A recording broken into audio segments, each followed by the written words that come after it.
Hello guys. तो आज मैं आप लोगों को एक्सप्लेन करूंगी लिंक ईट लव किल का पार्ट 4। तो चलो शुरू करते हैं। जैसे ही एपिसोड शुरू होता है हम देखते हैं कि दाहुन ने गेहून को बता दिया है कि उसने किसी का मर्डर किया है। ये सब सुन के गेहून काफी शॉक था और दाहुन इंस्टेंटली रिग्रेट फील करती है। दाहुन सोचती है कि उसका लक लड़कों को लेके कभी भी अच्छा नहीं था। जिन भी लड़कों को उसने डेट किया है वो या तो काफी वियर्ड थे, या एक चीटर, या फिर एक पर्वर्ट, या एक स्टॉकर। फिर फाइनली उसे एक अच्छा लड़का मिला था जो उसे समझता था और उसका ख्याल रखता था, और उसने उसी लड़के को बोल दिया कि उसने किसी का मर्डर किया है। ये सब सोच के दाहुन खुद को ही पागल समझती है और वो गेहून को बोलती है कि वो बस मजाक कर रही थी। लेकिन गेहून समझ जाता है कि वो मजाक नहीं था और अब फाइनली सब कुछ गेहून के लिए सेंस बना रहा था। दाहुन का पुलिस को देख के डर जाना और उसका छुपके से गेहून के रेस्टोरेंट में घुस जाना और दाहुन की फैमिली का गेहून के रेस्टोरेंट पे नजर रखना। दाहुन गेहून को समझाती है कि वो बस मजाक कर रही थी और वो काफी ड्रंक है। लेकिन गेहून दाहुन को बोलता है कि आखिर वो किसी को कैसे मार सकती है, और अगर वो ऐसे ही सबको बताती रही तो कुछ पल भी नहीं लगेंगे ये बात आग की तरह फैलने में और पुलिस उसे पकड़ लेगी। इस बात पे दाहुन उसे बताती है कि ये बात उसने उसके अलावा और किसी को नहीं बताई है। ये सुन के गेहून को कंफर्म हो जाता है कि दाहुन ने सही में किसी को मार दिया है। हम देखते हैं कि गेहून दाहुन के लिए काफी परेशान था। फिर दाहुन उसे बोलती है कि फर्स्ट टाइम हमेशा मुश्किल होता है लेकिन उसके बाद आसान हो जाता है, इसलिए अगर उसने ये बात किसी और को बताई तो दाहुन उसका भी मर्डर कर सकती है। फिर सीन चेंज होता है और हम देखते हैं दाहुन की मॉम और ग्रैंडमा को। वो जेसुक की बॉडी की चोट को अच्छे से ऑब्जर्व करते हैं और इससे वो समझ जाते हैं कि जरूर जेसुक चाहती है कि वो दोनों मिलकर उसके हस्बैंड को मार दे। दाहुन की मॉम को एक्चुअली जेसुक के लिए काफी बुरा लगता है, लेकिन वो लोग ऐसे ही किसी का मर्डर नहीं कर सकते। फिर वो लोग सोचते हैं कि अगर उन्होंने जेसुक का काम नहीं किया और अगर उसने पुलिस को जाके सब कुछ सच बता दिया तो वो लोग क्या करेंगे। फिर दाहुन की मॉम बोलती है कि वो किसी को भी अपनी बेटी की लाइफ खराब नहीं करने देंगी। फिर रात में गेहून दाहुन की जगह अपनी बहन को देखता है जो कि उसे बोलती है कि उसने किसी का मर्डर कर दिया है। ये सब गेहून का एक नाइटमेयर था। वो काफी परेशान था और वो पूरी रात सो नहीं पाता। मीनवाइल हम दाहुन को देखते हैं, वो भी सो नहीं पा रही थी। वो रिग्रेट करती है कि आखिर फाइनली उसे कोई लड़का अच्छा लगने लगा था और उसने उसे ही ये सब कुछ बता दिया। जब वो नीचे पानी पीने जाती है तो अपनी मॉम और ग्रैंडमा को किसी को बरी करने की बात करते हुए सुनती है। उसे समझ नहीं आता कि आखिर वो दोनों किस बारे में बात कर रही हैं, लेकिन हम समझ जाते हैं कि वो दोनों जेसुक के हस्बैंड के बारे में बात कर रही थी कि आखिर उन्हें क्या करना चाहिए। नेक्स्ट डे गेहून को याद आता है कि दाहुन और उसकी पूरी फैमिली लेटली गेहून के फ्रिज को लेके काफी वियर्ड बिहेव कर रही थी, जैसे कि उसमें कुछ ऐसा है जो कि वो नहीं चाहते कि गेहून देखे। ये सब गेहून को काफी सस्पिशियस लगता है और जब वो अपना फ्रिज खोल के देखता है तो वो काफी डर जाता है क्योंकि उसमें एक बॉडी थी।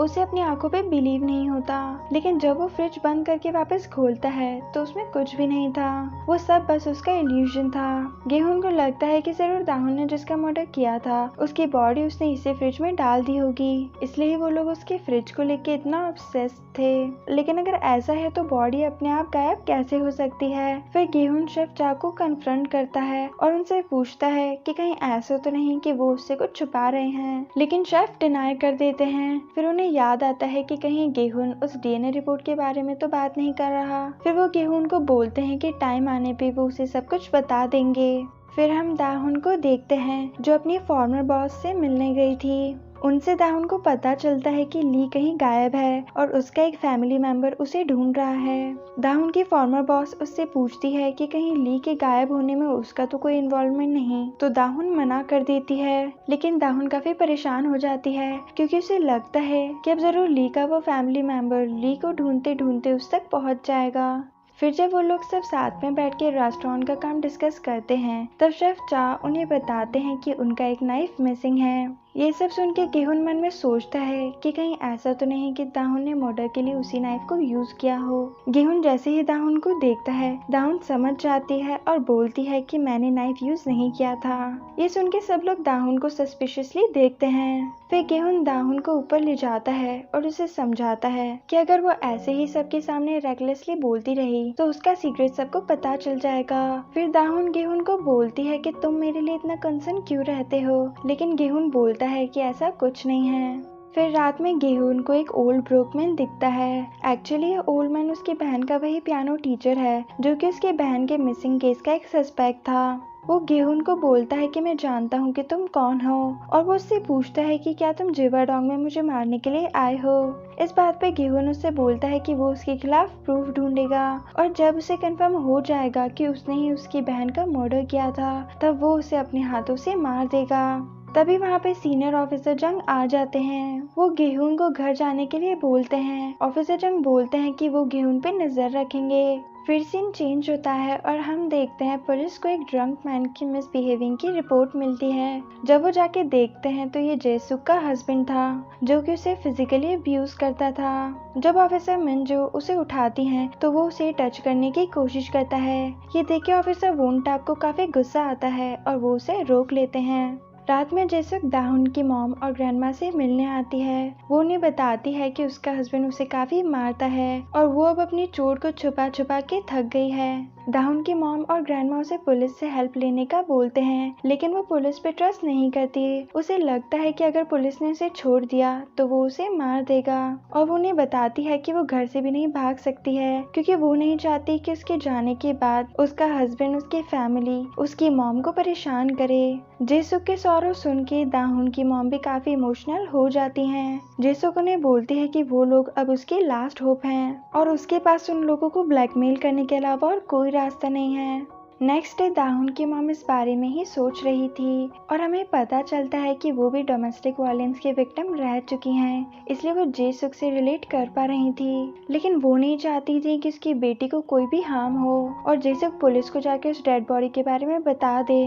तभी ग्रैंडमा एक बेलन लेके जेसुक के हस्बैंड को मारने के लिए जाने लगती हैं। दाहुन की मॉम के हाथ में भी एक हैमर था क्योंकि वो थोड़ी देर पहले टेबल रिपेयर कर रही थी। दाहुन की मॉम ग्रैंडमा को रोकने लगती है लेकिन वो नहीं रुकती। ये सब ऊपर से दाहुन भी देख लेती है जो कि गेहून के रेस्टोरेंट के ऊपर गार्डनिंग कर रही थी, और वो समझ जाती है कि कुछ तो गड़बड़ है, और वो शवल लेके ही अपनी मॉम और ग्रैंडमा के पीछे जाने लगती है और फिर गेहून भी उनके पीछे आने लगता है।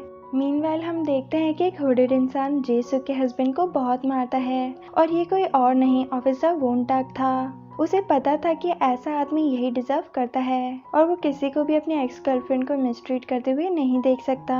जब तक वो तीनों जेसुक के हस्बैंड तक पहुंचते हैं तब तक वो ऑलरेडी काफी बुरी कंडीशन में था। तब तक पुलिस भी वहां आ जाती है। मीनवाइल गेहून ऑफिसर वोनटाक को ब्लैक हुडी में जाते हुए देख लेता है और वो नोटिस करता है कि उनके हाथ पे ब्लड है, लेकिन वो इस बात पे ज्यादा ध्यान नहीं देता और दाहुन को ढूंढने में लग जाता है। पुलिस को उन तीनों के हाथ में वेपन देख के लगता है कि उन तीनों ने ही जेसुक के हस्बैंड को मारा है। फिर पुलिस उन्हें अरेस्ट कर लेती है और उनको इंटेरोगेट करती है।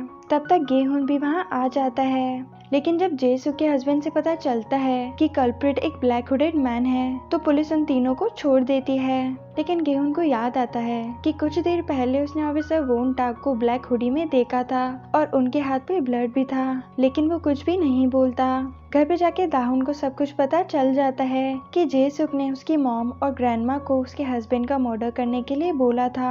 ये सब सुन के उसे काफी बुरा लगता है कि आखिर उसकी वजह से उसकी फैमिली को इतनी प्रॉब्लम्स उठानी पड़ रही है, और दाहुन रोने लग जाती है और दाहुन के साथ साथ गेहून भी रोने लग जाता है। ये सब देख के ली की बहन को काफी अजीब लगता है और वो सोचती है कि सारे वियर्ड लोग जिवाडोंग में ही भरे हुए हैं। रात में शेफ चा गेहून को डीएनए रिपोर्ट दिखाते हैं जिससे उसे पता चलता है कि दाहुन उसकी बहन नहीं है, लेकिन गेहून ये जान के काफी दुखी होता है क्योंकि वो कहीं ना कहीं चाहता था कि उसकी बहन वापस आ जाए और दाहुन को देख के उसे एक होप मिलती थी। भले ही वो अंदर में जानता था कि दाहुन उसकी बहन नहीं हो सकती, लेकिन गेहून बस उस होप से ही उसे खुशी मिलती थी। लेकिन अब सबसे बड़ा सवाल तो ये था कि गेहून को दाहुन के इमोशंस फील क्यों होते हैं और क्या ये डेस्टिनी है। लेकिन गेहून बोलता है कि अब उसे इस क्वेश्चन का आंसर जानने में कोई भी इंटरेस्ट नहीं है।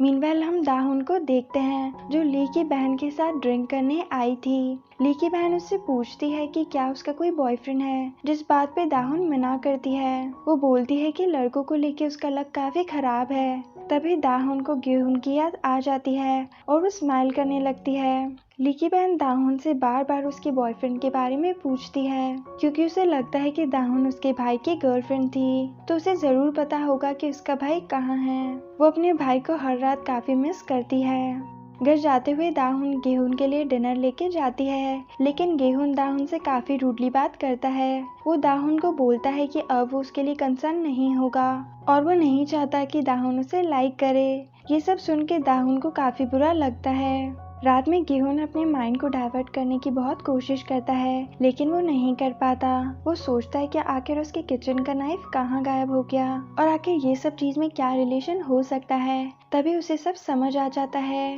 मीनवाइल हमें पता चलता है कि दाहुन बचपन में जिवाडोंग में ही रहती थी और उसे बचपन से एक लड़का काफी पसंद था, क्योंकि जब भी वो किसी प्रॉब्लम में होती थी वो हमेशा उसे बचाने के लिए आ जाता था। और फिर हमें पता चलता है कि ये लड़का कोई और नहीं गेहून ही था, लेकिन दाहुन को ये बात पता नहीं थी। दाहुन गेहून से बात करना चाहती थी तो वो नीचे जाती है और तभी गेहून भी उससे बात करने के लिए आ जाता है। दाहुन को लगता है कि गेहून उससे उसकी फीलिंग कन्फेस करेगा, लेकिन गेहून उसे बोलता है कि शायद उसे गलतफहमी हुई होगी कि वो मर गया, लेकिन शायद वो जिंदा है। और तभी हम फ्लैशबैक देखते हैं कि ली उस रात एक्चुअली मरा नहीं था। तभी दाहुन उससे पूछती है कि अगर ऐसा था तो उसे रिवेंज लेने वापस क्यों नहीं आया और वो अचानक से गायब क्यों हो गया। तभी गेहून उसे बोलता है कि शायद वो रिवेंज लेना चाहता हो, लेकिन इससे पहले वो कुछ करे उसके साथ कुछ हो गया होगा। और तभी हम फ्लैशबैक में देखते हैं कि उस रात ली ने ही गेहून के रेस्टोरेंट से नाइफ लिया था क्योंकि वो दाहुन को मारना चाहता था। लेकिन इससे पहले कि वो कुछ करे, मिस्टर ली की कार से उसका एक्सीडेंट हो गया था।